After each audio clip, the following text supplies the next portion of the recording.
شب معراج کی رات بہت عظیم رات ہے۔ شب معراج کی رات یہ سورہ صرف 7 مرتبہ پڑھ لیں گے، اللہ رب العالمین 70 لاکھ حاجتیں پوری فرمائے گا۔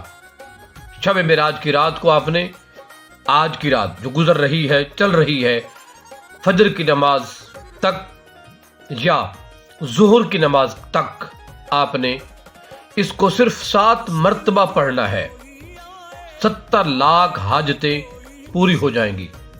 اگلی شب معراج آنے تک رب العالمین آپ کی خواہشات، آپ کی حاجات کو پورا فرما دے گا، جو چاہیں گے رب العالمین عطا فرمائے گا۔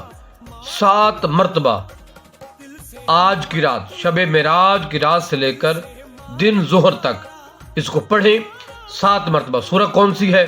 سورہ تغابن۔ سورہ تغابن، اس کو آپ 7 مرتبہ پڑھیں گے، رب العالمین سے ہاتھ اٹھا کر دعا مانگیں گے، جو بھی مانگیں گے رب العالمین آپ کو عطا فرمائے گا۔ عمل کریں گے انشاءاللہ پوری سال مجھے دعائیں دیں گے۔ اللہ پاک ہم سب کی مشکلات کو آسان فرمائے، آمین۔